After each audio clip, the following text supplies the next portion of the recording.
year was 1789. The day was like any other day. The man like any other man.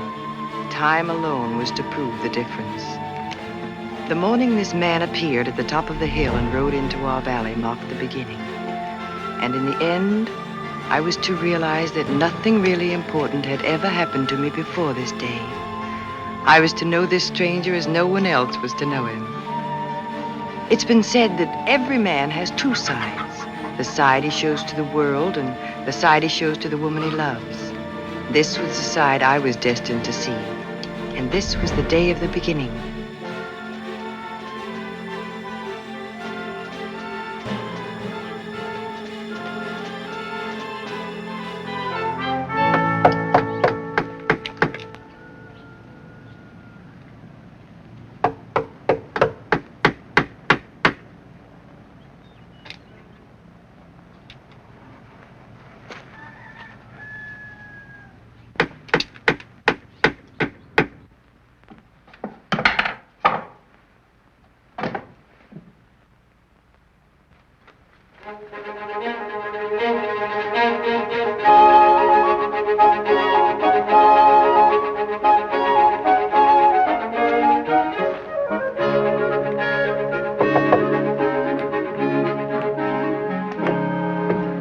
What do you want? I beg your pardon, ma'am. I was looking for the widow Donaldson. My mother isn't here. My name's Andrew Jackson, and I'm a friend of John Overton's. Oh, well, John's told us about you. You're his new law partner. That's right, ma'am. John said there was an empty room in the cabin you rent him, so I rode out from Nashville to see if you'd consider taking me in, too. I didn't mean to peek, ma'am. Well, that's all right. You just startled me. Well, my mother won't be back until late this afternoon. She's gone into Nashville. There is an empty room. But... I've been staying at the Red Heifer Inn. If you knew how tired I was of the brawling and the greasy tables in that inn, I'd sure consider it an honor to join this family. But I'm not mistress of this station, Mr. Jackson. That's a decision my mother would have to make. I've had experience fighting Indians, and I'm a crack shot with a rifle. Well, heaven knows we can use all the protection we can get out and here. At the same time, I'm quiet and peace-loving. Why don't you just take your saddlebags over to John's cabin and wait for my mother to get back? You can stay to supper if you'd like. I was frankly hoping you'd invite me. Well, there's bound to be plenty. My mother's gone to fetch my two sisters for a visit, so supper tonight's sort of a family reunion. Are you superstitious? No, why? Today's Tuesday, isn't it? Yes. You know, everything that ever turned out right for me was something I started on a Tuesday. There's Irish in your background somewhere. Somewhere. If it doesn't show in my face, it does in my temper, I'm told. This is the first place to be built here by my father.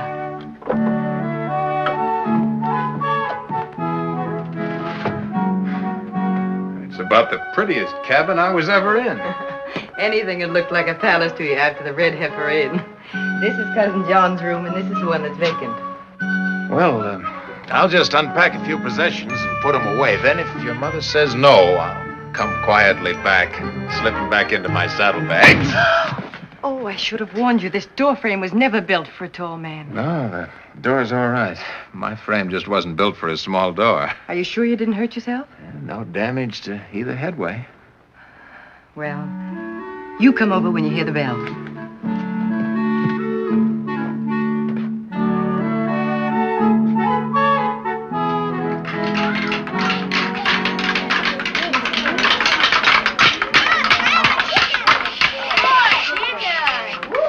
Eat your supper nice. See that they eat slowly, Moll. I don't want any sick children here tonight. Yes, sir. Yeah, if you and Mary have any more children, I don't know where we'll put them. Well, you just better build a bigger cabin, Mother, because I plan to have a few dozen myself. The Donaldson women usually do. Where's this guest, Rachel? He'll be coming over with Cousin John. Who is he, Rachel? His name's Jackson. He's John's new law partner. He rode out this afternoon to see if Mother had rent him the other room in John's cabin. What's he like? Oh, he's tall. He acts like a gentleman, and he's had experience fighting Indians. Indian fighters, they're usually quarrelsome men. Oh, no, he's peaceful and quiet. How could you tell that? He told me so. Well, I might as well warn you right now, Andrew, when you're not on time at Mother Donaldson's, you don't get fed. Too many mouths to feed tonight to wait, John. Well, has everybody met my new law partner? No, Mr. Jackson, this is my mother. And the finest woman in the whole Cumberland. How do you do, ma'am?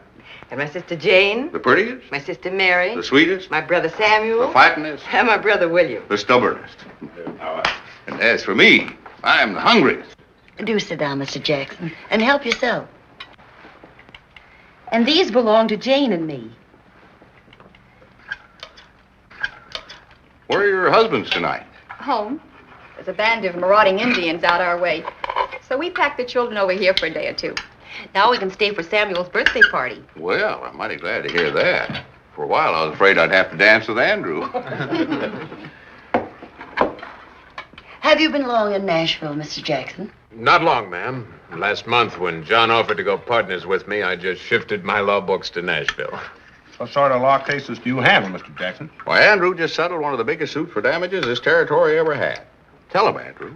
I don't think the ladies... Yes, they would. What was the case about, Mr. Jackson? Well, a client of mine got into a fight and had his ear bitten off. And Andrew got him $4 cash for his ear, of which he gets half. Is it really possible to bite a man's ear off? Rachel, I don't think it's a subject we should pursue at the table. You're quite right, ma'am. Are you attached to the court here officially, Mr. Jackson? Andrew carries a highfalutin title of Attorney General. Attorney General? What does it mean? Well, it means that he prosecutes criminals for the state, when he can find them. Other times, I'm just like other lawyers, scratching mighty hard for cases. And with $2 cash, he can pay a whole month's board in advance. I don't think Mrs. Donaldson's quite decided yet, John. Mother, Samuel said he saw some Indians lurking around in the hills yesterday. We ought to have more protection. Well, Mr. Jackson, as you can see, we're long on women and children at this station, short on men. If you can endure us, we'd be glad to have you as part of the family. Well, thank you, ma'am. Thank you. I'll go right over and unpack my saddlebags after supper.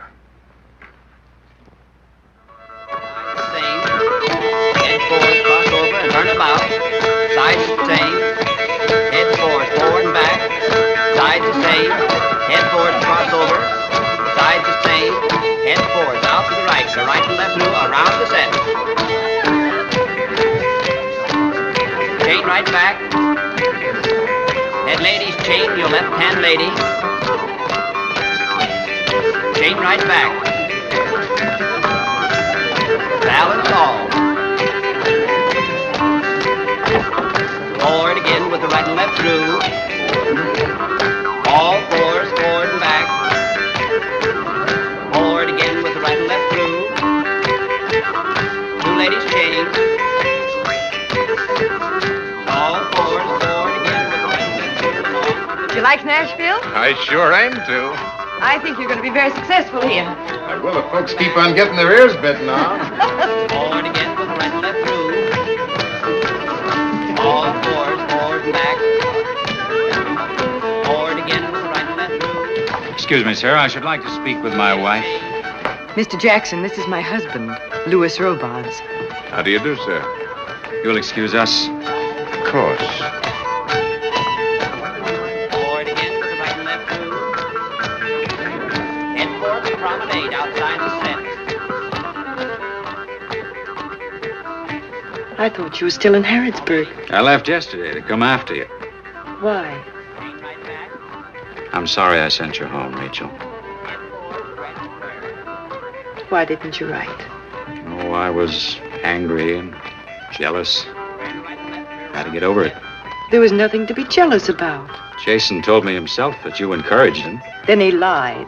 If he weren't your cousin, I'd have ordered him right out of the house. Rachel, I didn't come all this way just to argue with you. I came to say that I'm sorry. I just want you back again. And promenade off the floor.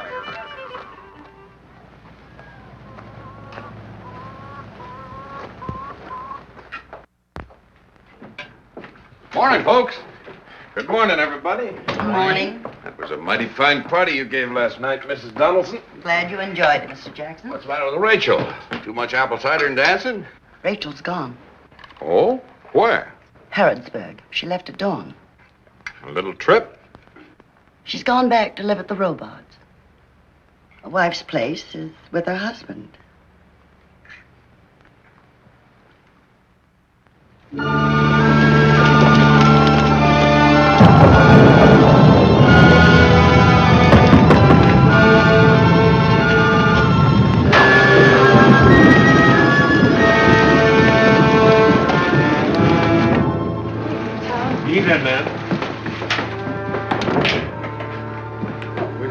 glad you come home, Mr. Lewis.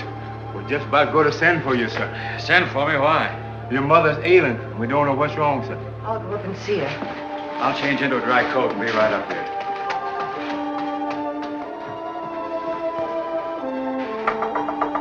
Come in.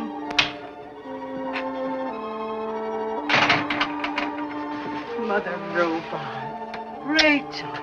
Rachel, my I'm dear. so glad to see you. I knew Lewis would bring you back. Whatever my son may be, he's no fool. Where is he? He's changing. He'll be right up. You shouldn't have gone away in the first place. I didn't go away. I was sent away. Now, don't be resentful to an old woman. I don't blame anyone. You're wrong to expect too much of Lewis. But he needs you, Rachel. He needs someone strong. I'm going to try, Mother Robards. I hope I can be strong. And have a child, Rachel, as quickly as you can. Have a son to give your love to.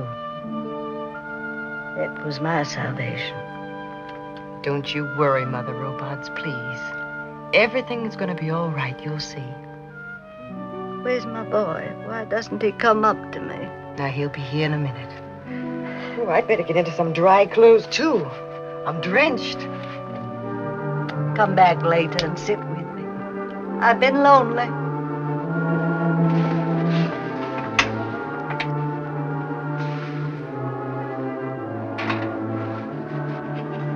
Go to your cabin and wait. If she find out, she'll make you sell me. She won't find out. Send you over to my cousin Jason's for a while.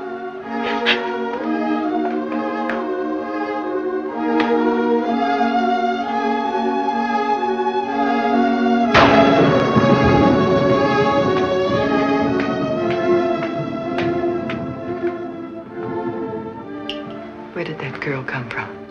I bought some new slaves while you were away. You don't think I think I know now why you sent me home. You're in no position to make accusations. I could ask a few questions about you and Jackson. Something went on between you two before I got there. I could see it. You think I'm a fool? Anyone would be blind if he didn't see it. So don't...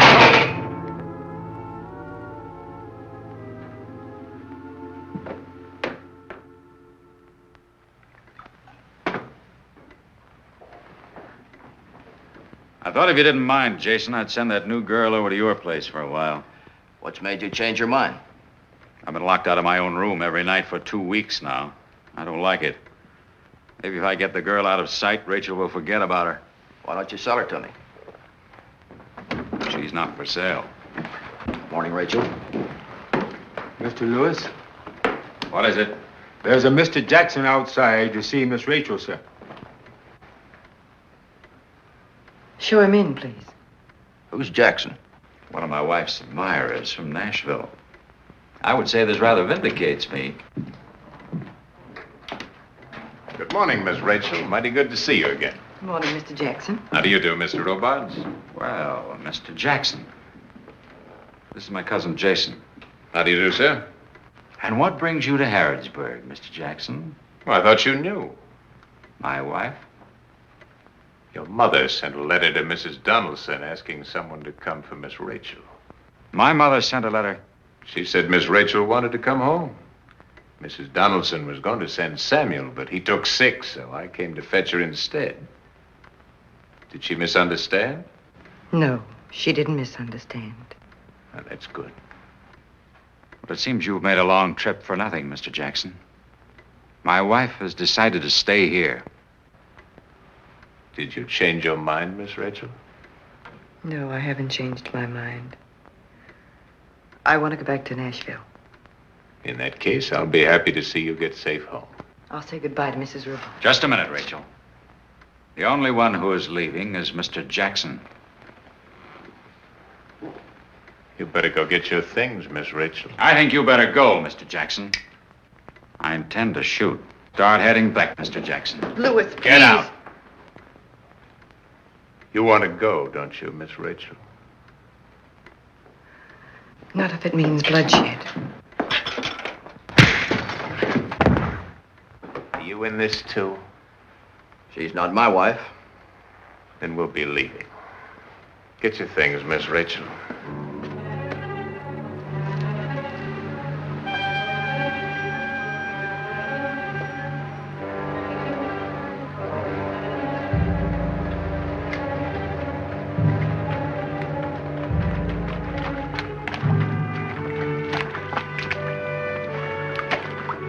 Lewis won't follow us. He was in no condition to give chase. Not Lewis I'm worried about.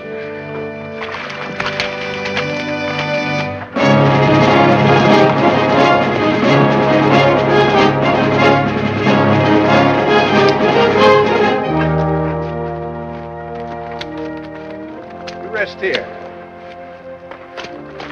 I want to take a look at the other side of that ridge.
Band of Indians paralleling our trail, the other side of that ridge.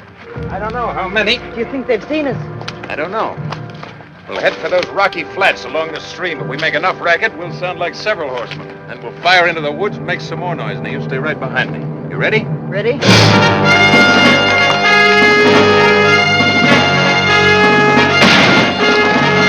Three you men, head up the stream. We'll take the hill. Split up, men! Come behind!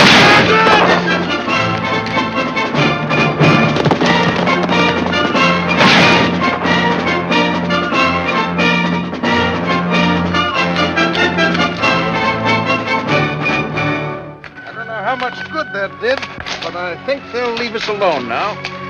You were having a good time, weren't you? I like to graze danger. Were you afraid? Oh, no, I was too interested watching you. If I'd been an Indian, I thought you were a whole band of militia. Well, it's a good tactic. And it works. Sometimes. Mighty good to see you smiling again, Miss Rachel. Mr. Jackson, were there really Indians back there? Or were you just trying to take my mind off my troubles? Both.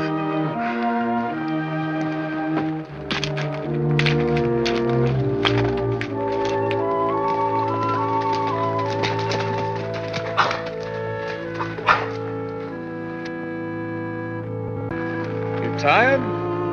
Some. There's an inn a little ways up this trail. I think we should put up for the night.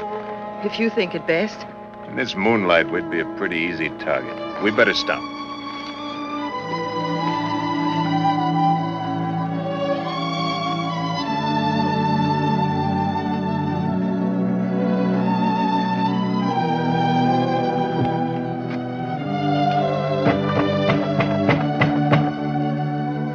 I've caused you a lot of trouble. Been no trouble for me, Miss Rachel. I just want you to know I'm grateful, Mr. Jackson. You know, Mr. Jackson sounds mighty formal for two people that have just fought off a band of marauding Indians. Well, then, thank you, Andrew. Yes? We've just come down the trail from Harrodsburg. Night overtook us. We'd like to stop here till morning. Well, we're pretty full up. But I'll make room for you somehow. I'll take care of your horses a little later on. Man and wife? No. Drat. I was hoping you was. You'll have to sleep in the parlor then, miss. And as for you, sir, I'll have to put you in a bed with two other men at the top of the stairs. It's the best I can do for you. That's good enough. You'll find the sofa right comfortable, though. I'll get you a blanket. What time should we leave in the morning? We should get away around sunup. I'll come down and wake you. Yeah, this'll keep you warm. Your pillow's on the sofa. Thank you. Good night, Andrew. Good night, Rachel. Straight up the top of the stairs. Thank you, sir. Good night. Good night.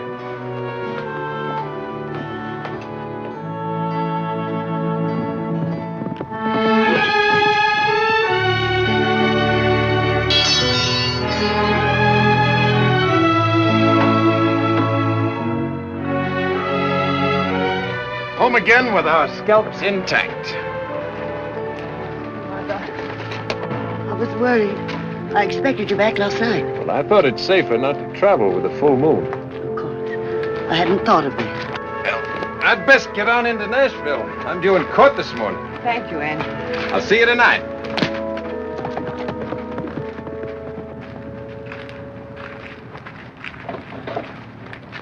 Oh, Mother, I do dislike coming back and being a burden on you again, but it was just... Never mind explaining, dear. Lewis is here. Here? He rode all night from Harrodsburg.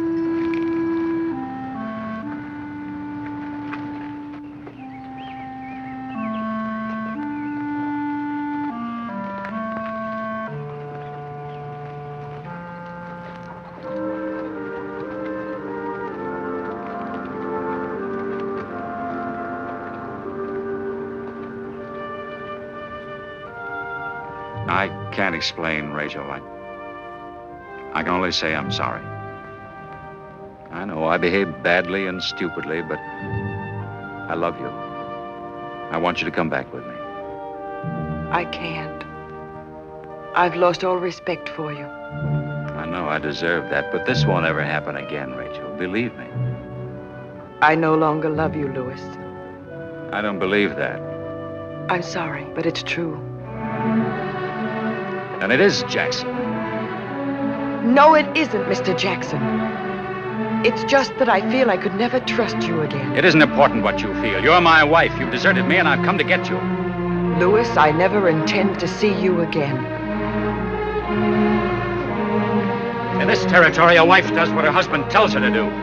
I've got plenty of relations in Nashville, and I'll be back with them in the morning. If there's any shooting done between your relations and mine, you'll have only yourself to blame.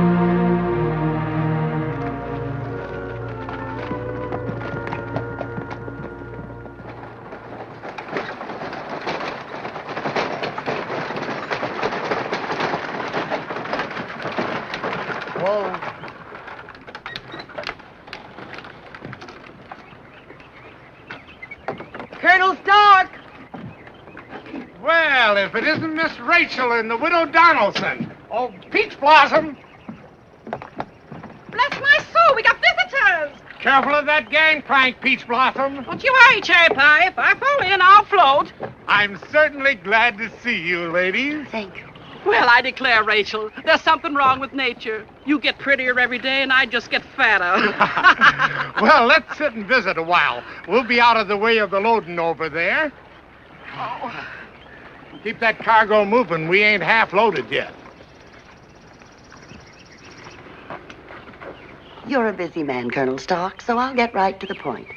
Can you take Rachel with you to Natchez? I want to send her for a visit to my sister. Miss Rachel, I'd do anything for you, but I simply couldn't take that responsibility. Then you've heard about Lewis's threats. Drat Lewis, it ain't him I'm thinking about. It's the dangerous journey and them drat Indians. Well, you're taking your wife. We've risked our lives together before. Arrows bounce right off me. I wear a 3-inch coat of armor. But if anything happened to you, well, I just couldn't take that responsibility. Cherry Pie, she won't take up much room. She don't weigh nothing. That's important on a flatboat. We figure I take up the weight and space of a bale of cotton.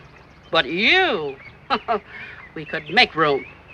Could you get one of your brothers to come along for protection? No, Samuel isn't well. And William doesn't think I should go, but I... Well, I'd really like to help you, but you understand my position, Mrs. Donaldson. Yes, Colonel Stark. I shouldn't have troubled you. Thanks anyway. Goodbye, Mrs. Stark. Goodbye, child. Goodbye. Well, when Louis shows up armed and backed by his relations, we'll just have to fight for him. There'll be no bloodshed on my account. I'll go back to Harrodsburg with him.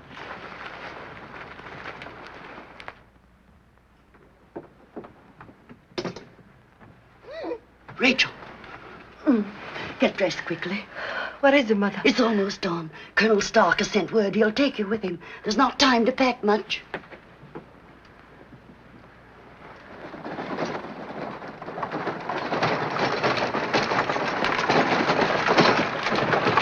I about given you up. We got here just about as soon as we could. Better get aboard in a hurry. We've been waiting to cast off as soon as you arrive. Goodbye, Mother.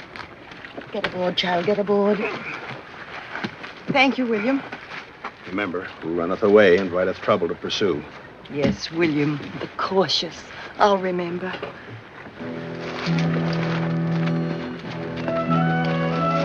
All right, cast off that rope. Hold in the gangplank.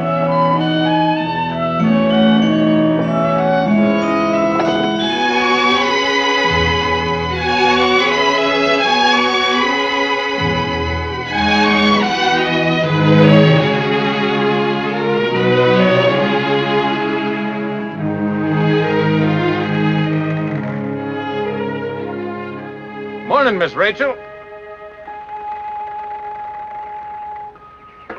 Did my mother ask you to make this trip?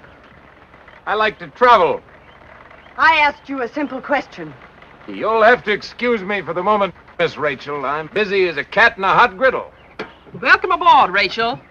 Thank you, Mrs. Stark. Come along with me. I'll show you where we'll bunk. Aren't you lucky that nice Mr. Jackson happened to be going to Natchez, too? An amazing coincidence. I said the very same thing. We'll live in here, child. It's cramped, but it'll give us good privacy. I said the cherry pie when they built it. Tain't big enough. You can't cuss a cat in it without getting fur in your mouth. Now, you rest up a bit.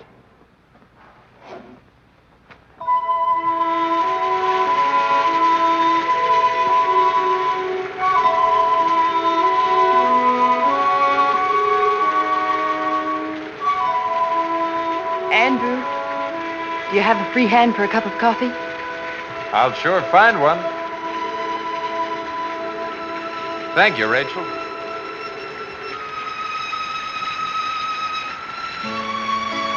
You better get back under cover before you catch your death. I want to apologize. I was rude and ungrateful about your being along. Don't ever apologize for anything, Rachel. Not you, and never to me. Now go on. Get back in there before you get soaked. I'm supposed to be looking after you.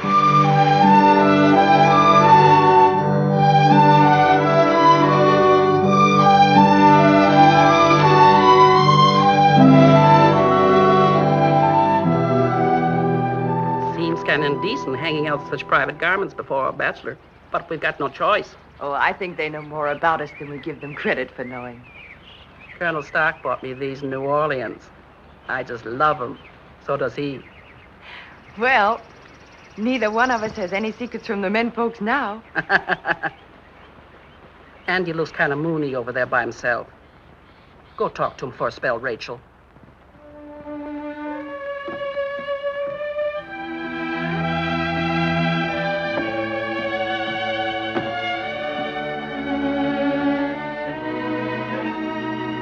Colonel Stark says we'll be passing into Spanish territory pretty soon. Oh, I figure a couple more days. Will you be staying in Natchez a while? Just long enough to find a party going back up the trace to Nashville. I'm still Attorney General back home. Indian! Get down behind the cargo! Colonel Stark! Stay under cover till the current carries us out of danger. The only thing we can do.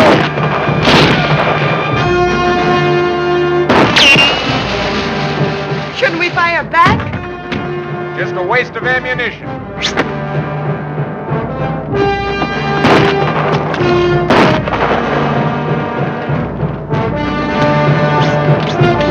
Get rid of that top bale. Throw it overboard.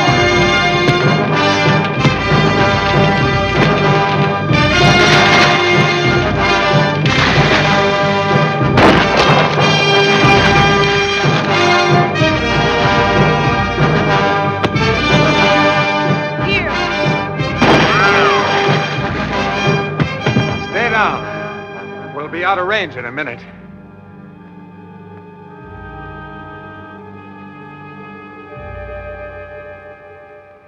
Well, it's your boat, Colonel, but I still think we're making a mistake tying into shore for the night.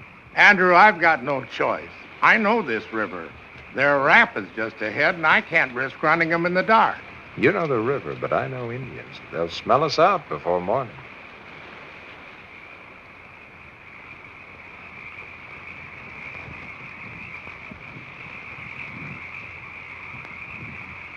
I'll throw you a stern line.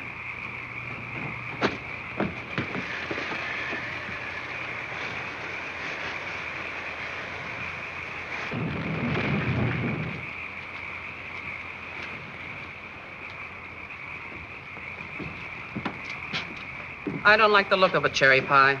I don't either, but it can't be helped. Andrew and I'll stand guard. I'll spend the night on shore, Colonel. Better stay aboard, Andrew. We'll need you in case we're attacked in the darkness. Well, we've got to have some advance warning. Only way to get it is if one of us spends the night ashore. I guess you're right. Zeb, you hear this now. At the first sound of a shot, you take this axe and cut that stern rope. Let the current carry into midstream. Yes, sir. But how will you get back if he cuts the rope? You just stay under cover.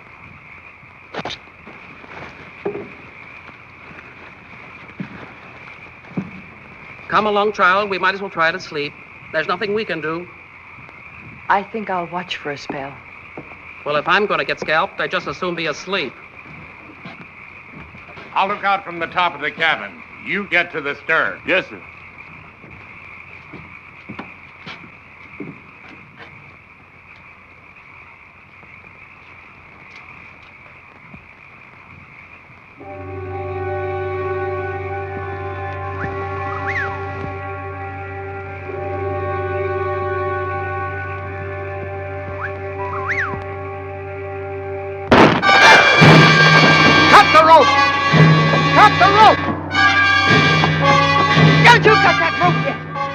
I don't care what anybody said. I'll cut it myself as soon as he's safe aboard. Now you go watch from that end.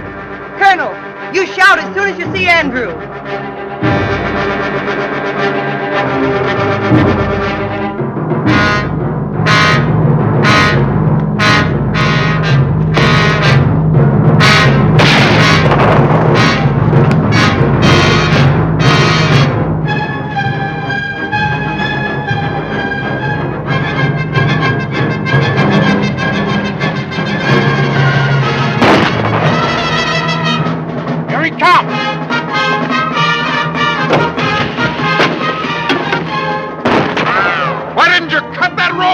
Don't yell at him, son. Rachel wouldn't let us.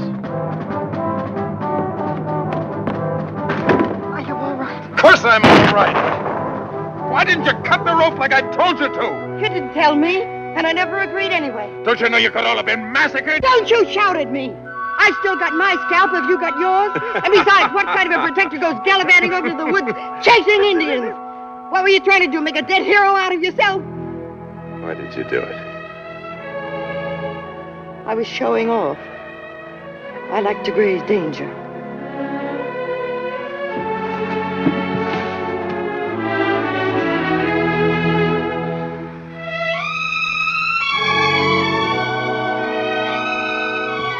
Let go of my hands.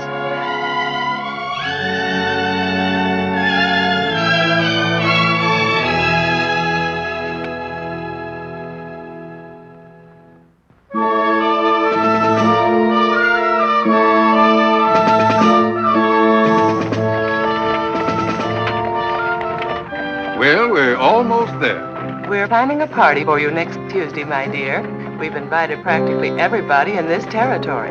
But Aunt Sarah, I can't possibly make myself a dress by then. I'm sure that one of your cousin's dresses will fit you perfectly, Rachel. And we look about the same size, Mr. Jackson. Would you mind? I sure wouldn't. I can't think of anything I'd rather do than stand at the head of a beautiful staircase in a lovely gown and just float down.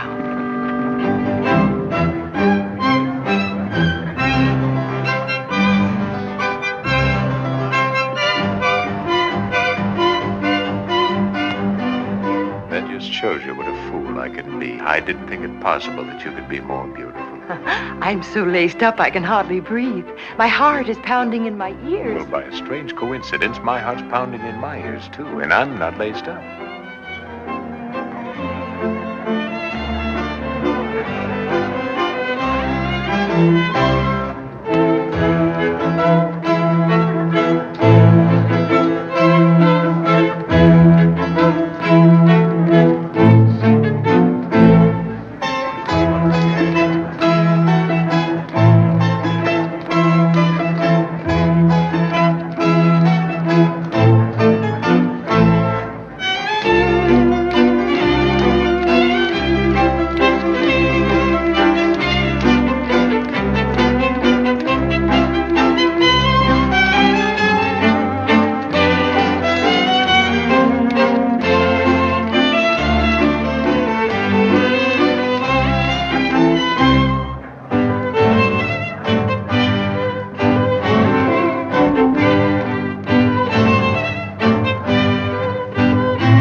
Staggered through that a sight better than I thought I could.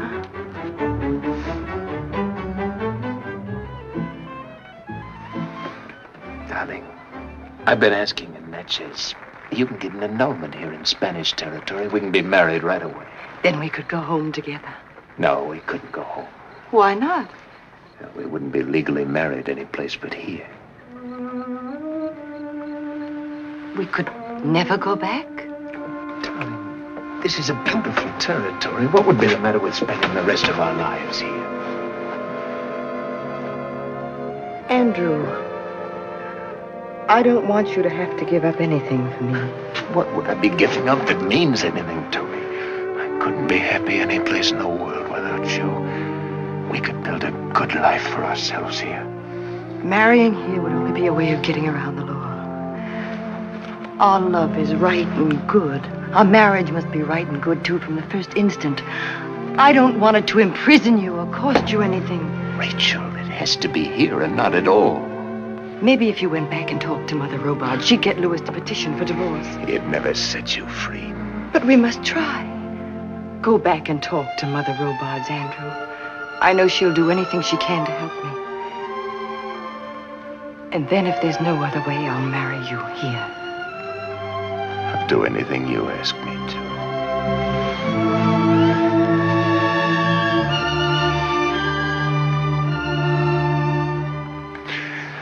Oh, darling, why do we waste months, maybe years that we could have together now? We just decided to wait. You decided. And you agreed. I said I'd go back. I didn't say I wanted to, or even that I thought it was best. Rachel, I'm not a fickle man. I've never loved before, and I'll never love again. But things can happen. Let's be together now while we can. Andrew, I still have a husband. I can't... All right. Maybe I'll be back in 2 months, or maybe 2 years, or maybe not at all. But if that risk will make you happy, I'll try and make you happy. Maybe you prefer not to come back at all.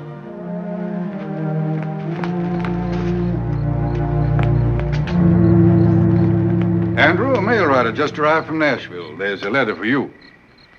Thank you, Colonel.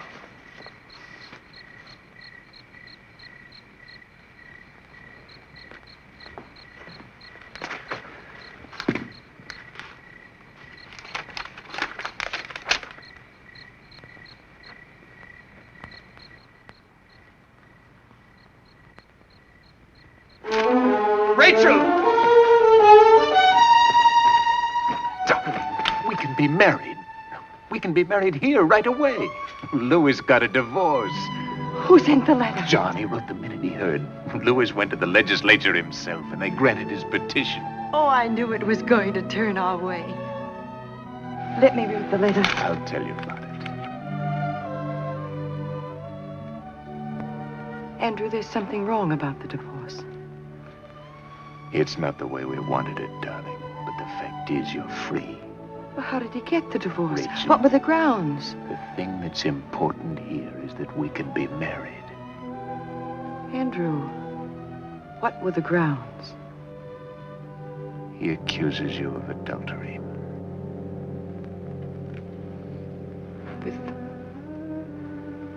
With whom? He names me.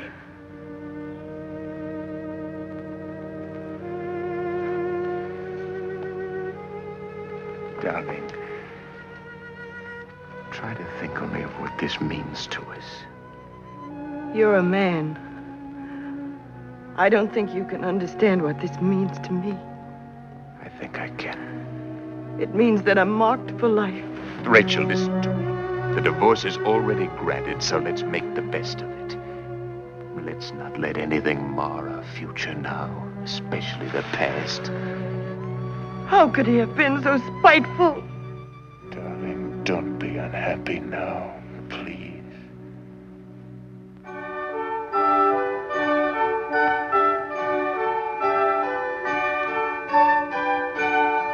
We were married, and for a while time had no meaning.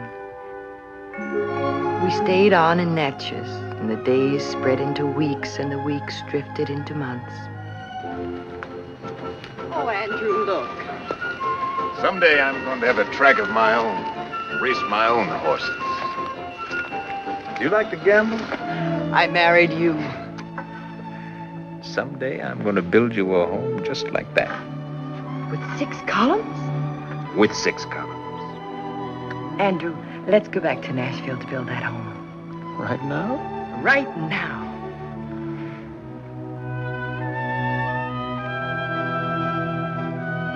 So we came home to Tennessee. Andrew bought a place for me. Not a big place at first. Land was getting high, almost 10 cents an acre, which was about all he had to his name.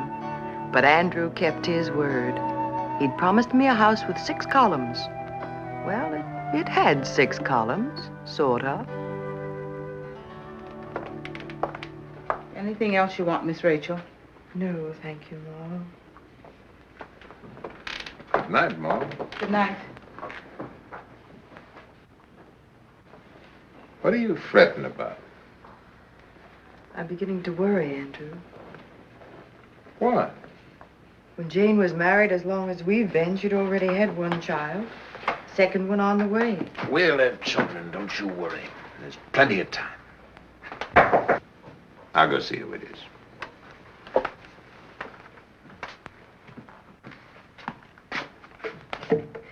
Sorry to trouble you this time of night, Andrew. Come in, John. Evening, John. Evening, Rachel. If it's trouble that's on your trail, you've come to the right place for support. I'm afraid it's not me, but you the trouble's headed for. I came to warn you before you heard about it from someone else. What's this all about, John? Could I speak to you alone, Andrew? If you think you're going to break bad news to Andrew alone, John Overton, you'd better change your mind in a hurry.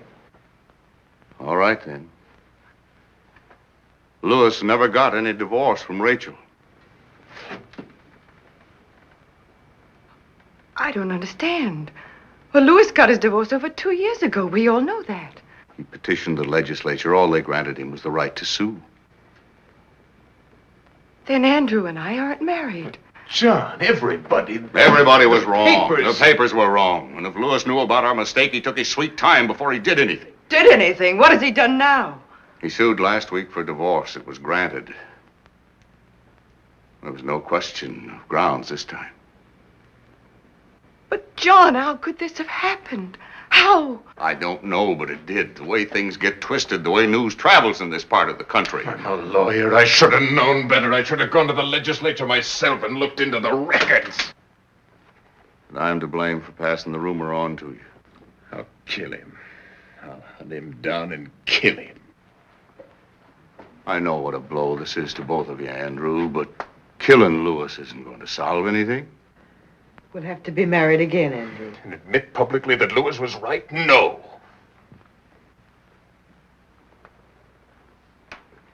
Well, I'll go on back to Nashville. You two talk it over tonight. I'll be in our office when you want me. Good night, Rachel.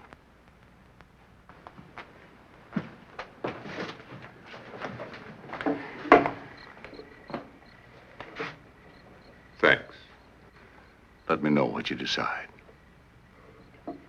Only don't decide on anything foolish.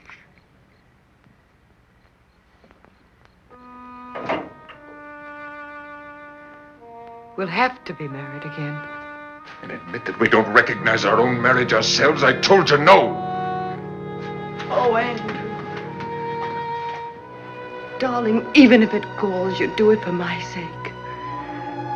Do it because it'll help me, so that when our children do come, no one will ever be able to hurt them. Do it because you love me. All right, Rachel. I'll do it because you asked me, not because I think it's right, but because I can't deny you anything that's in my power to give you. I pronounce you man and wife.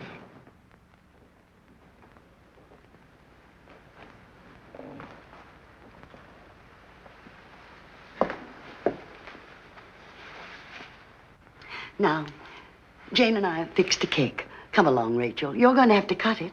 Andrew thinks we ought to go home right away, Mother. You simply can't. Andrew, is that any expression for a bridegroom to wear? I'm sorry, Mother Donaldson. Come along.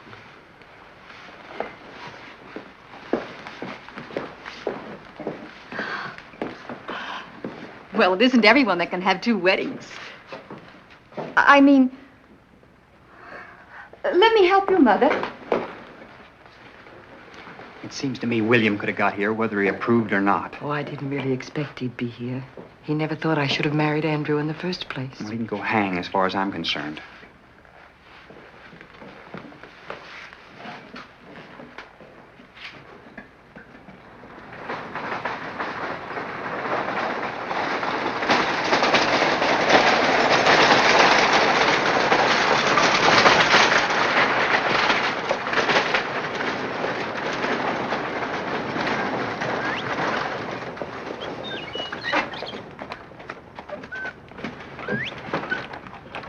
Here's my list. I'll wait.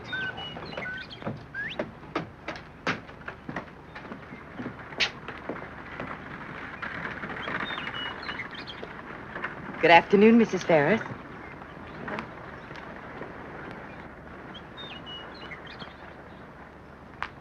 Afternoon, Mr. Clark. You fill out that order for me, please? Well, certainly, Andrew.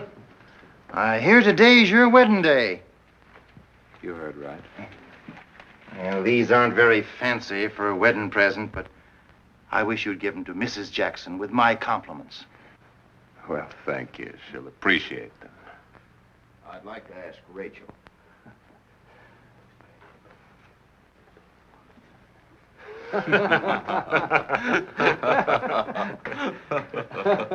Look out, Jason. Which one of you mentioned my wife's name? I did. What did you say? Sure you'd like to hear. What did you say? I said I wonder whose bed Rachel'll be putting her moccasins under next.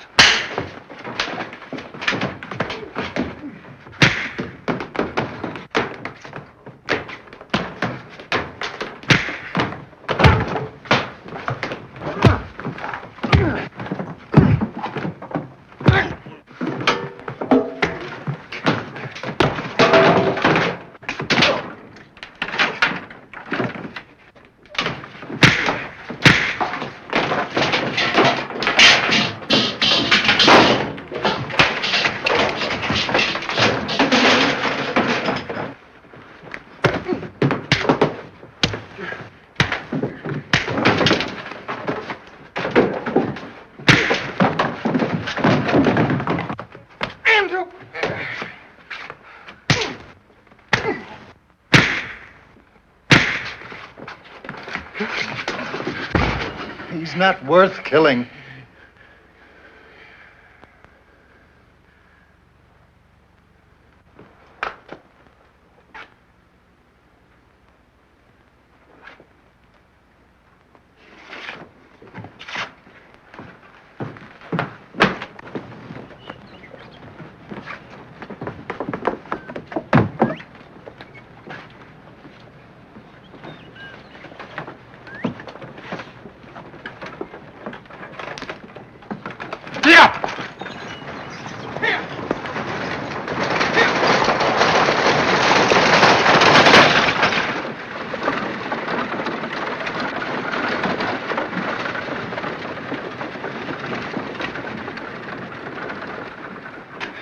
I've got no right to sulk and be mean.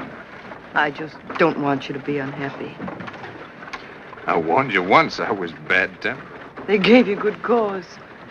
Here, let me clean you up a little bit.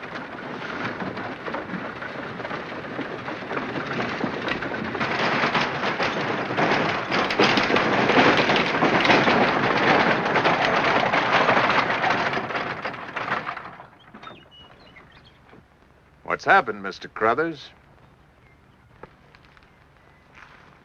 We found him here a few minutes ago. The Creeks must have ambushed him and taken his horse.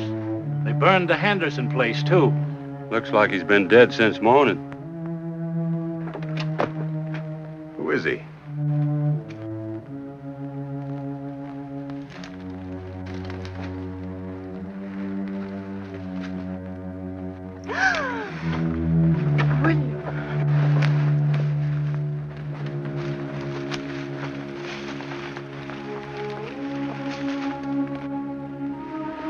William.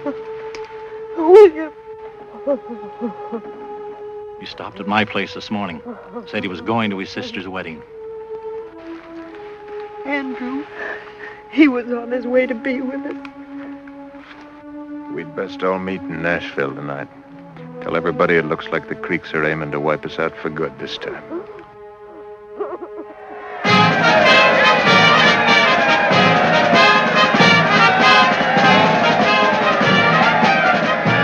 When the Indians continued to raid and burn our homes, Andrew organized the militia to fight them. He recruited his men and he trained them himself. And when they were ready, he led them. This was our first militia, and it was the first of many separations to come. The first one, I think, was the most difficult. He'll be back in no time, Miss Rachel. He'll be back before planting time comes around.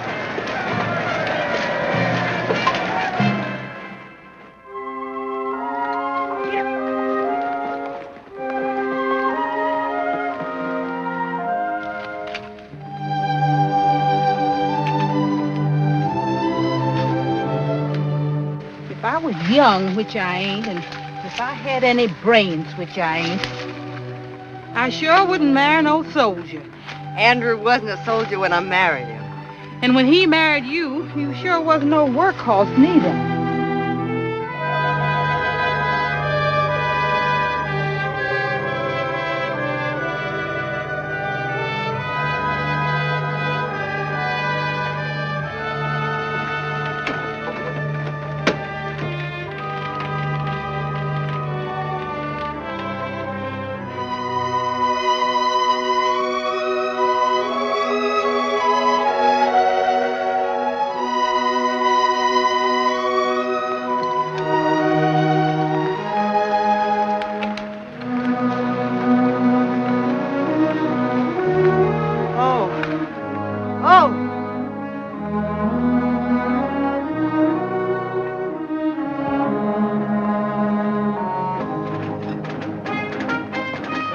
Howdy, Mr. Jackson.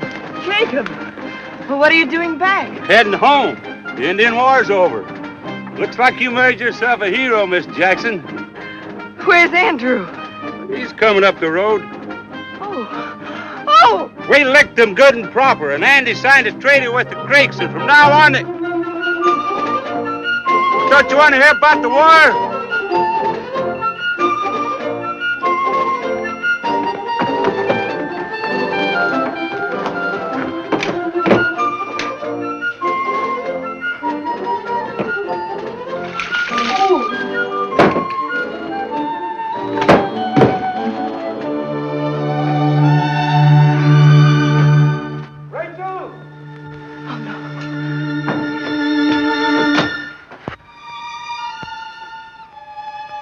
Rachel. Oh, Andrew, I wanted to... I was trying to...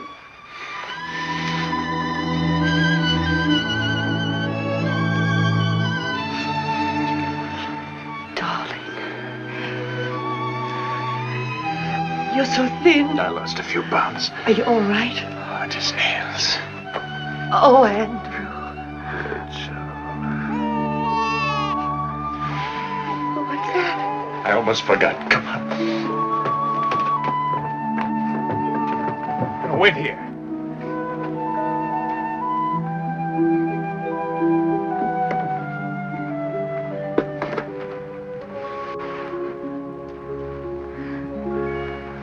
It's a baby. Well, you said you wanted one, and since I've been away over a year, this is the best I could do for you. Andrew, what is this all about? It's an Indian baby I found in the battlefield with its dead mother. We killed so many of his people, I figured we owed him a life. The poor little mite. Can we keep him? I don't see why not. When I asked the Indians to take it, they were going to kill him. No.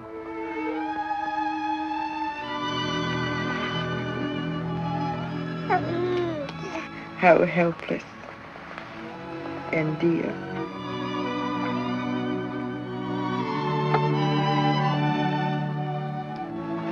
This is the last spoonful. I believe that's all he wants, too. Well, Andrew, what shall we name our son? Yeah, the Indians called him Linkoya, Linkoya? Well, what does it mean? the abandoned one.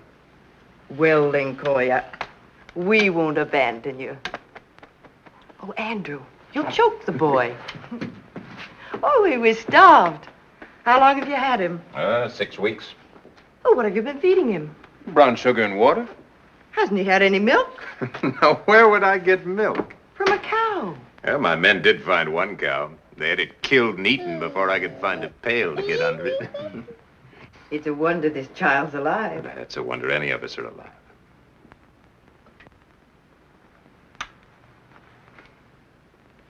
Well, come on, young fella. It's time your mother put you to bed.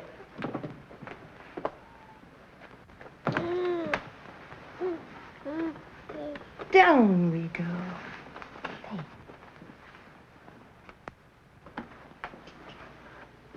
Moll and I have almost finished planting the spring crops. You'll find the place has shown a good profit while you were away. Too bad you got the crops in.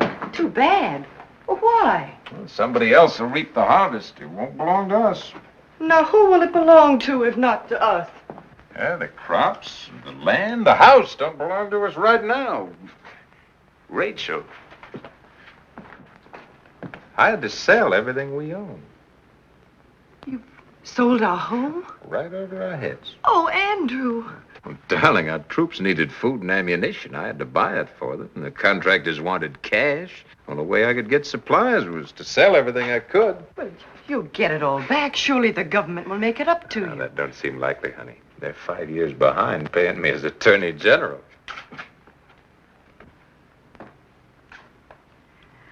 Well, at least we don't owe anyone anything. I wish that was true.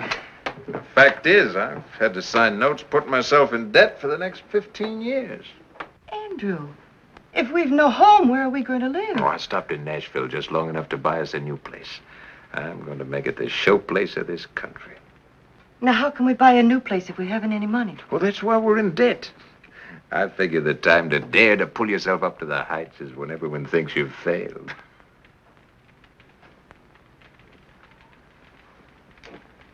I do you a great injustice, Andrew.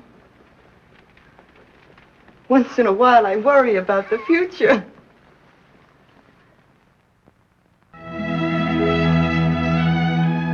I was foolish to have worried. Andrew built the house he promised me, and we named it the Hermitage. Oh, it was mighty fine. There was only one thing wrong. Andrew never spent much time in it. When he wasn't off fighting Indians, he was in Washington City fighting Congress. He went away so often, I made him promise that if I died first, he'd make my tombstone an angel waving goodbye. While Andrew was away, the ladies of Nashville invited me to join their culture club. I accepted because it seemed an honor to my husband. Thank you, Henry. Mrs. Ferris. I've been watching for you, Mrs. Jackson. I've done a dreadful thing, and I had to see you to explain it. Well, if I can be of any help. Well, when I first invited you to join our club, Mrs. Jackson, I didn't consult our other members. I thought, now that your husband's a senator, it would be quite all right. But it seems that it isn't. The majority of the ladies here today threaten to walk out the moment that you come in. I won't come in, Mrs. Ferris.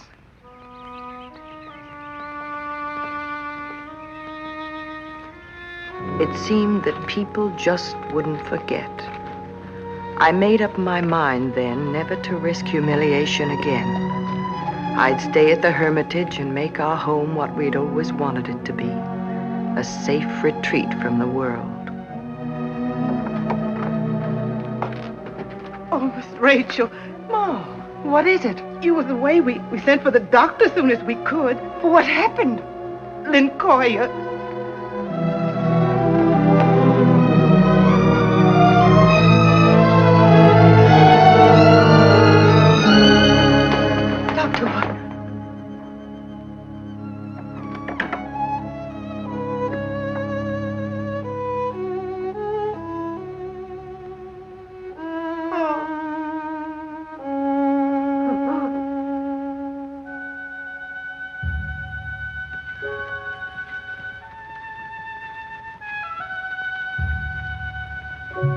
Oh, Ma.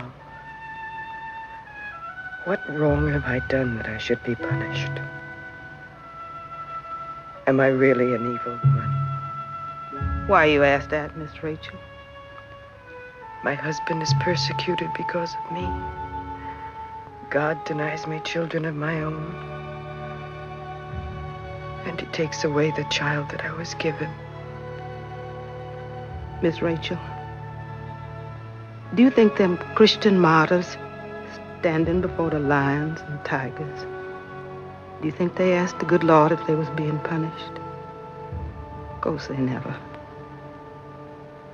And that's why they're saints.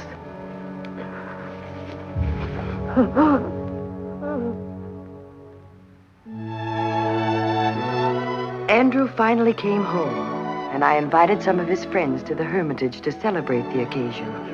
The men accepted.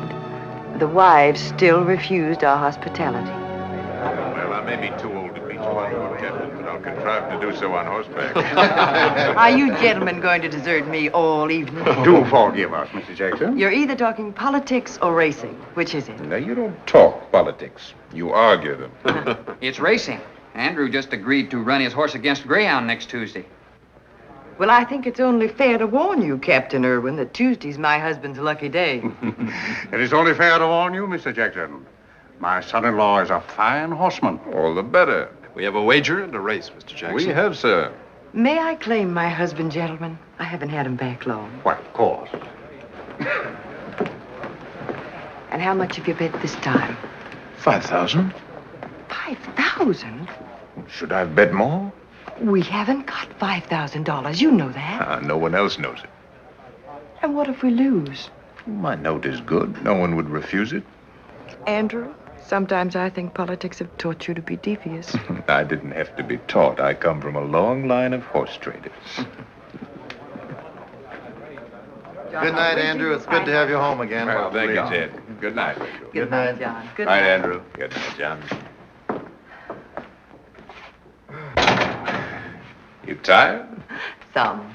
Yeah, if you don't mind, I think I'm going to have another pipe before going out. Well, I'll sit with you. There's nothing I'd like better. Well, I think our little party was a complete success. I haven't been so contented in over a year. You know, I'm getting mighty tired of life in Washington City. I'm happiest here at the Hermitage with you and my old friends. Well, did I say something funny?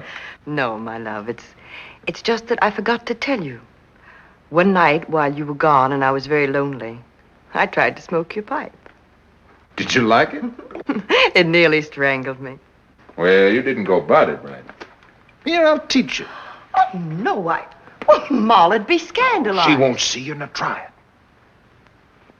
Well, Now, don't swallow smoke at first. Take short puffs till you get used to it.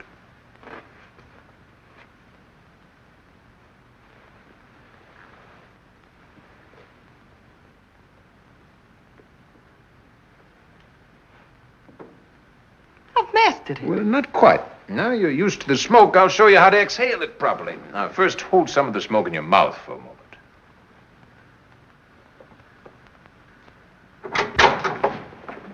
Is there anything else I can do for you, Miss Rachel? Shall I get Alfred to get some ham from the smokehouse for breakfast?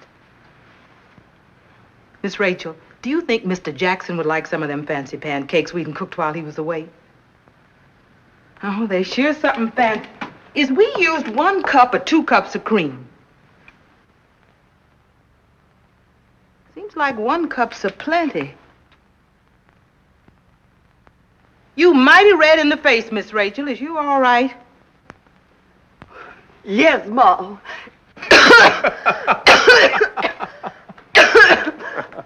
Oh, Andrew.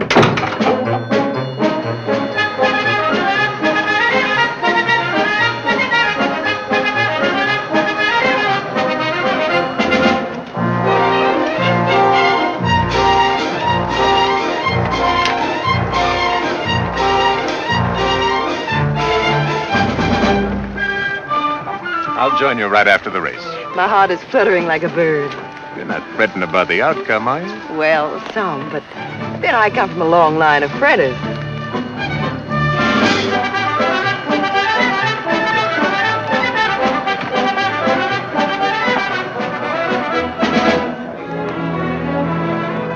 Mrs. Jackson. Good afternoon, Captain. Quite a few people have shown up. There seems to be unusual interest in this race. So it seems. I hear most of the betting is on greyhound. Oh? I hadn't heard. I do hope you're a good loser, Mrs. Jackson. Our horse isn't going to lose, Mrs. Ferris.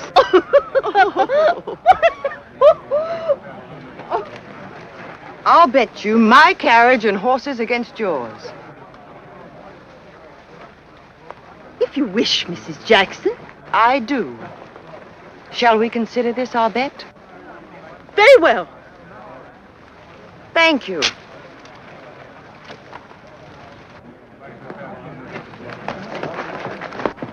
You sure ran to go, Mr. Jackson. We'll take the lead and hold it all the way. And that's a fact. That horse sure don't like no other horse's tail in his face. They're about to begin to commence, Miss Rachel. Get out. Mr. Jackson on Truxton. 1 turn around the course.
I'll have the carriage delivered to you in the morning, Mrs. Jackson. Oh, no, I made this bet in anger. I ask you not to hold me to it, Mrs. Ferris. Please. Thank you. I must go congratulate Andrew.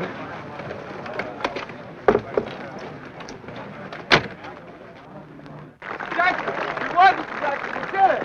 You won. You bet we did, eh, Jack?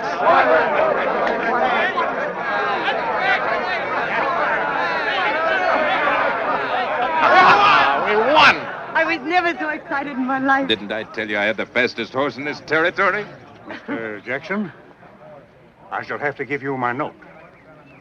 Is that acceptable to you? I should have expected you to accept mine. Thank you, sir. devious man, Pardon my me, boy. husband. Andy! Excuse me.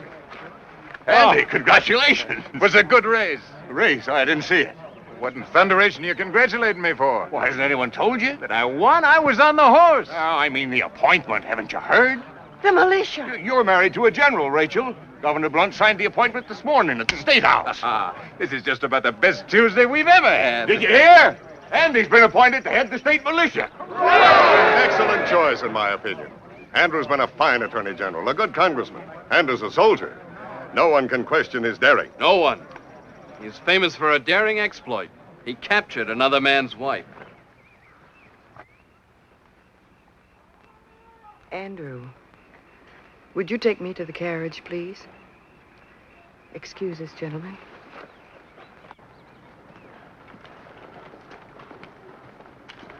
I'll have Samuel take you home. I want to go home with you. I can't leave right now. Andrew, fate's been very kind to us today. We can afford to be generous. I'll have Samuel take you home.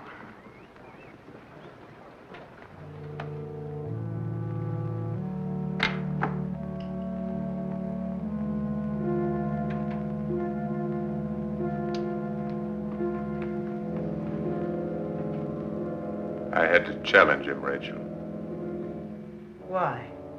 He gave me no choice. Your courage and your reputation don't require you to duel.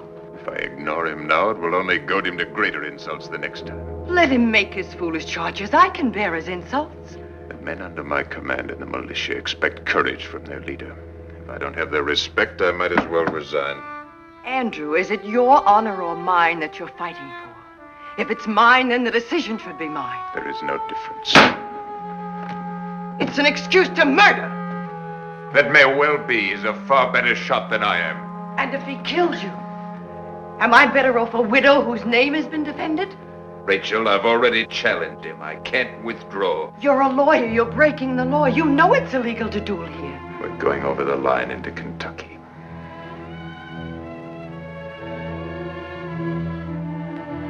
When? Tomorrow morning. Andrew, if I'm to be the cause of all your quarrels for the rest of your life, then you give me no choice. I must leave you. I will not let you be killed because of me, nor will I let you take another man's life. I must leave you. You'd leave me now. No. Oh, Andrew, please, please don't do this. If Mr. Dickinson's bullet kills you, it kills me too. Let him say what he will about me. No man can say what he will about my wife. Rachel, I've failed you a great many times at a great many things, and I hope you'll forgive me.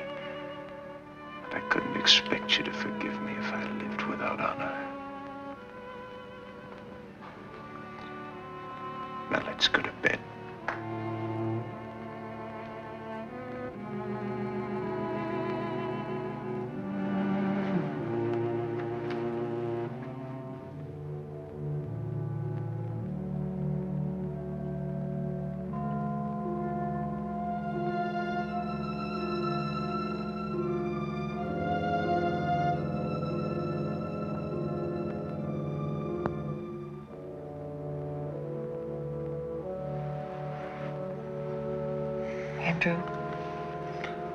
Andrew. Darling, you wanted to be wakened by 4. It's almost 4.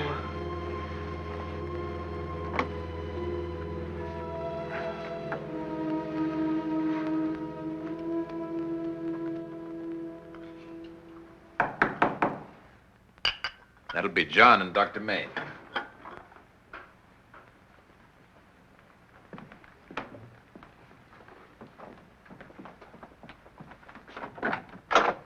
Ready, Andrew? Right away.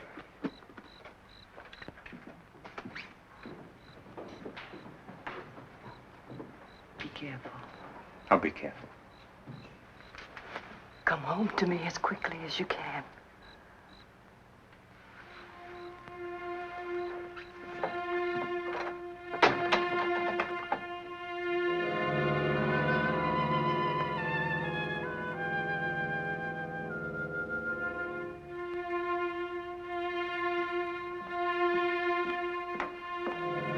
What you got them old clothes on for, Miss Rachel? I'm going to work in the fields, Ma. Now, what do you want to do that for? If there's work to do, there's men to do it. The men can't help me today. Well, I'm going along with you then.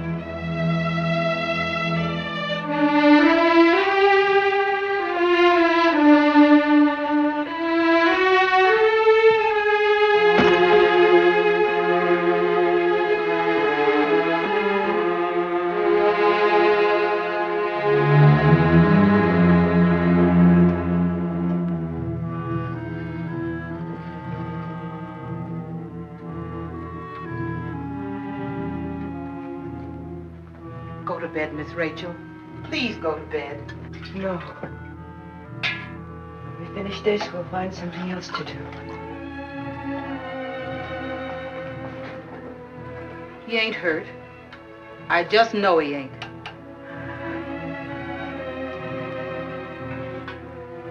If he were all right, he'd have been home by sundown.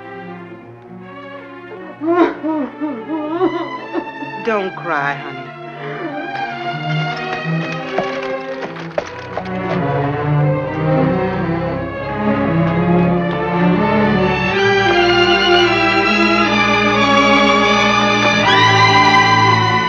He's been hurt. Oh, Andrew. Rachel.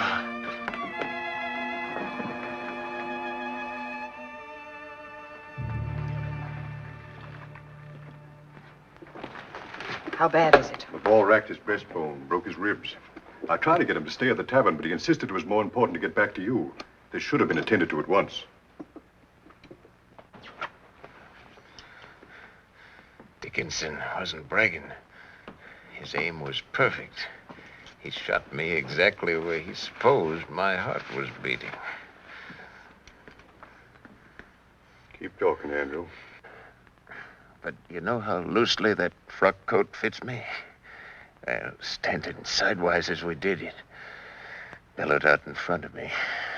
I never thought it'd do any good in this world to wear fancy clothes. But it saved my life by half an inch. You'll be all right. But I still can't understand how Andrew could have stood up and fired with a bullet so near his heart. How is Mr. Dickinson? He's dead. Oh, Andrew, what can we do? Why won't people leave us alone? Rachel, I promise you, I'll lift you so high no one will dare whisper a word against you for the rest of our lives. Trust me, please.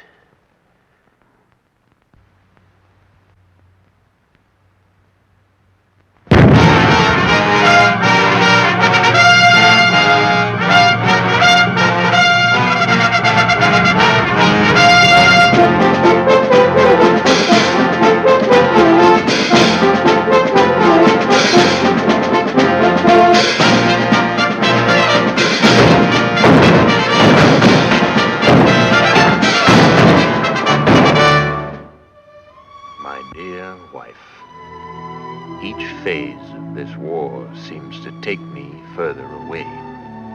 My one consolation in the midst of hardship and death is recalling the peace of the Hermitage. I like to think of you sitting at the hearth, your mending in your lap, the clock ticking the hours away. It is a picture from which I derive great comfort. I'm glad you're not harvesting a crop this year. With the men all away, the work is too hard for a woman. We've had a little rain recently. It set the men to grumbling as the roads become impassable and we have to sit around and wait. And tents don't afford much shelter. Cannon are difficult to move in this mud. You've no idea how exasperating such things can be. I haven't forgotten I promised to raise you to the heights. Grant me a few years' grace. We shall see what the future holds. Your devoted husband, Andrew. December 10th, 1814.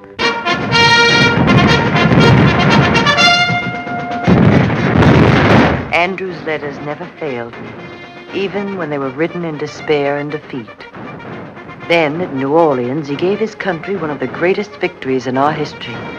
When the early morning fog lifted, 3,000 of the enemy lay dead and wounded. Andrew lost only 8 of his own men. No one could have been prouder of him than I was. He came home again, and we had a year or so together. But I knew that Andrew was never destined to be peaceful for long. What's the matter with you? I won't do it. He has no right to ask me. I've served my country enough for one man. Who has no right to ask you what, Andrew? I'm a soldier, not a politician, and I've had enough soldiering. Will you stand still long enough to tell me what you're talking about? The governor wants me to return to the Senate. Well, I'm not going to do it. If he wants a man in Washington City, let him go himself. I have no intention of ever leaving the Hermitage again. Now, there's no use arguing with me. My mind is made up.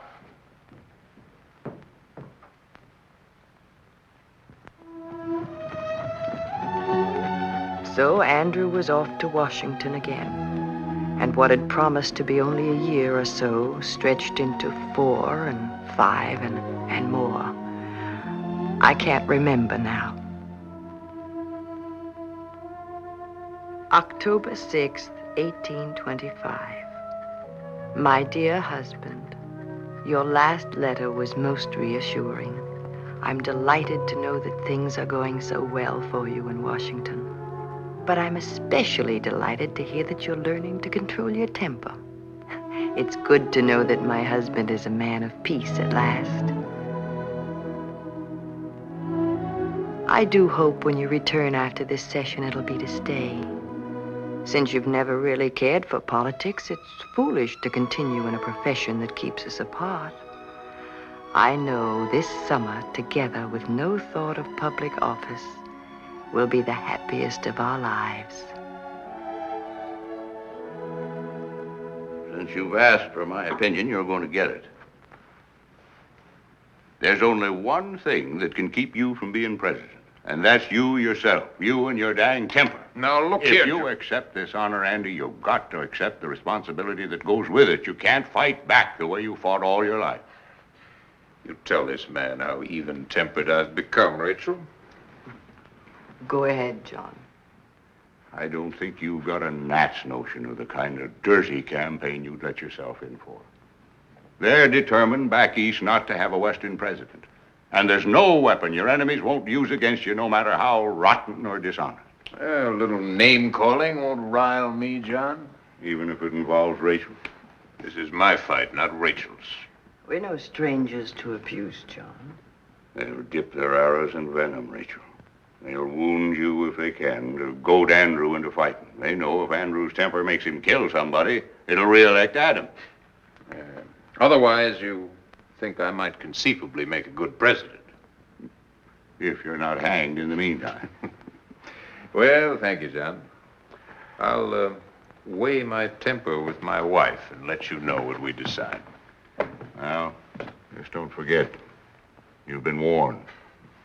Good night, Rachel. Take care of yourself. Good night, John.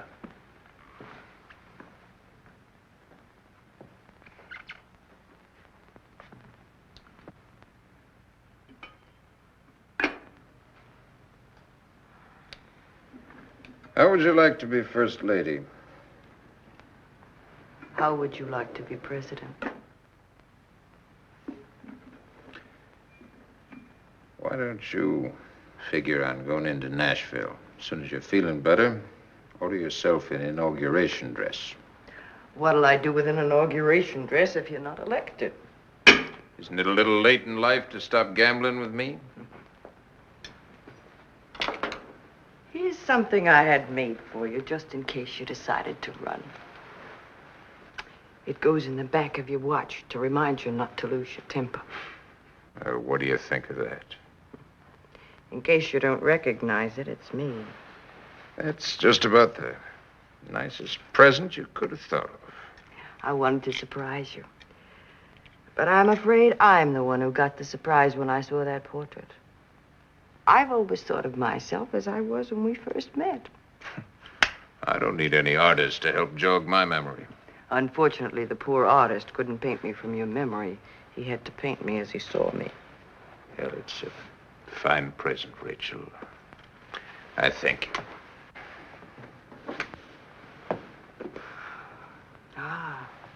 I've learned all of your bad habits, and none of your good ones. Yeah, when we get to Washington City, we're either going to have to refine our vices or else keep them a secret. Let's just keep them secret.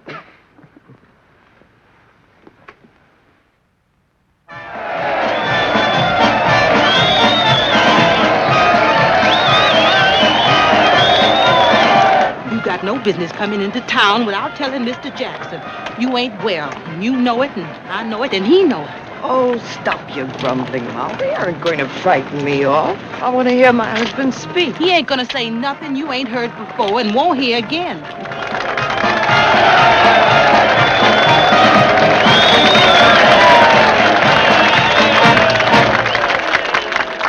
It has been said that I've had more experience in uniform than in government.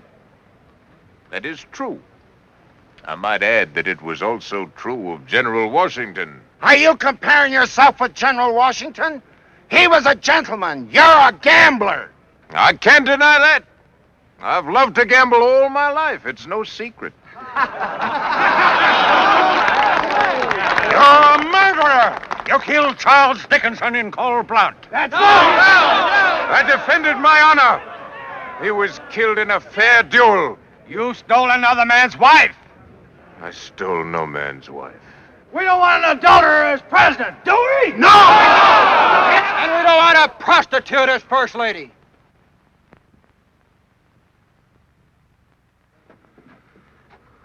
What man of you said that? I did. Jason Robards. We don't want a murder or an adulteress in the White House.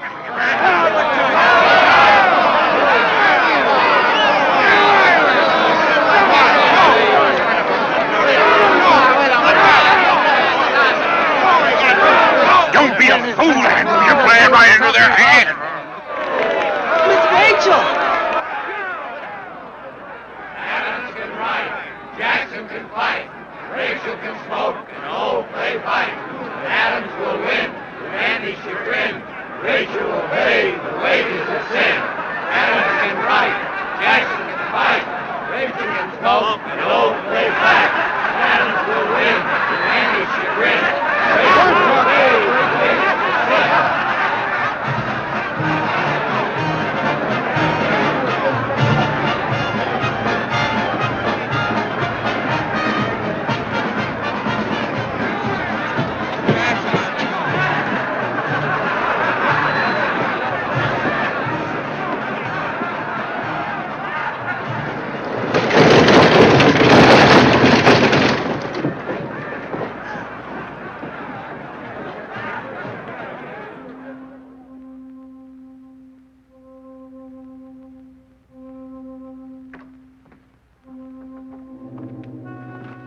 What happened to her? She went into Nashville to be with me, and her strength failed her. Help her. I'll probably have to bleed her again. Hasn't she been bled enough?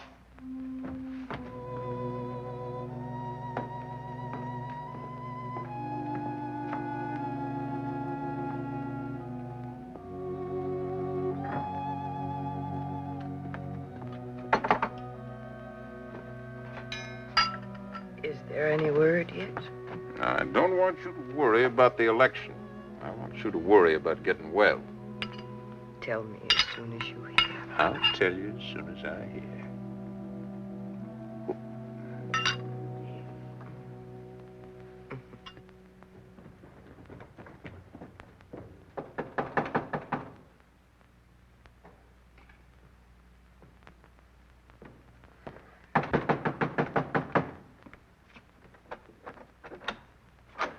Has anyone been out to tell you yet? We got word on the tally. You've been elected.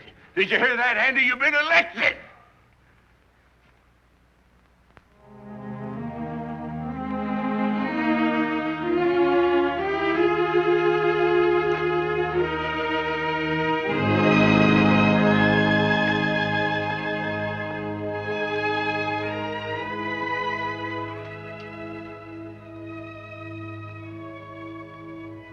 I'm awake.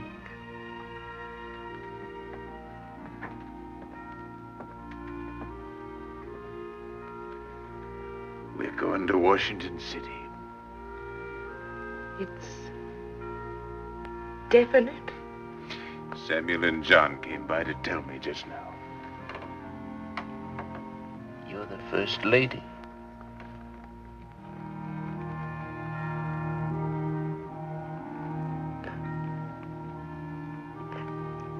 You kept your promise. You kept every promise you ever made to me. I was careful not to make any I couldn't keep. Mr. President, how can I tell you, Andrew? Yeah, don't try.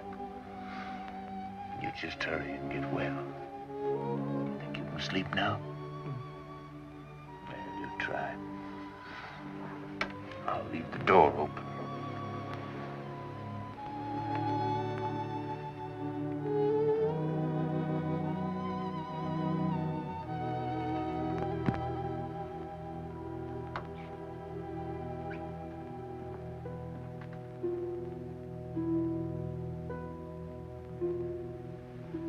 Andrew.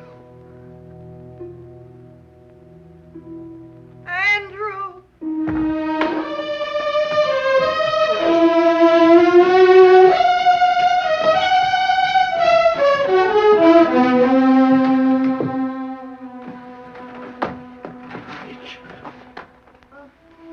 Rachel. Mom! Andrew. Yes, Rachel. I want to tell you. I'm glad I never left you. Even for your own sake. I'm not going to Washington City with you, after all. You're going with me. Do you hear? You're going with me. You're going to be there beside me. I can't. So don't carry a spider with you. They killed her. They killed her just as sure as she was born.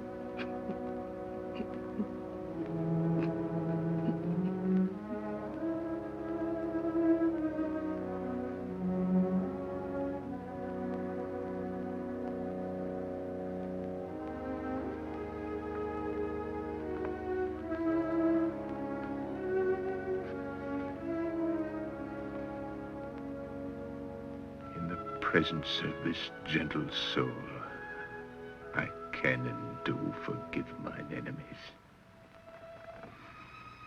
But those vile wretches who slandered her must look to God for mercy.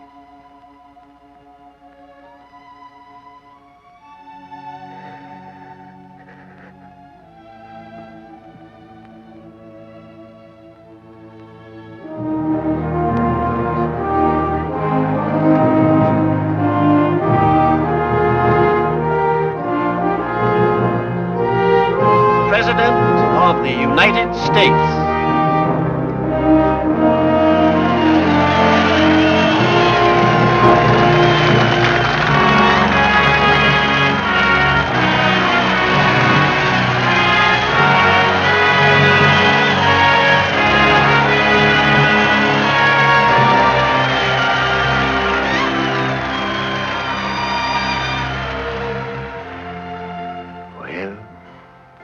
Here we are, Rachel. Look at them. Some of those good people feel sorry for me. More fools they. They don't know what memories I've brought with me. They can't see the way you looked that first day we met, when our whole lives lay ahead of us. I remember the way the wind blew your hair back, sitting there in the prow of that old riverboat, and the look of trust that was always there when there was danger to face. What a vision you were at the top of those stairs.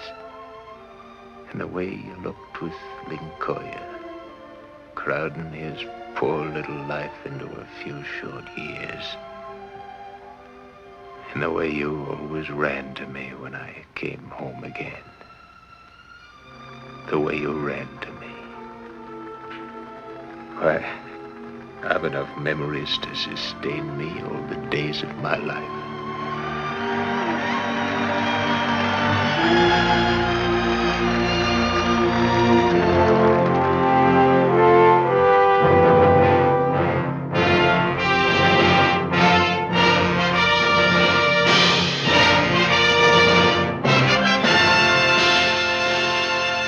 Thanks for watching. If you'd like to help us produce more compelling historical content like this, please like, comment below, and share this video with fellow history buffs. And of course, be sure to subscribe to help keep history happening.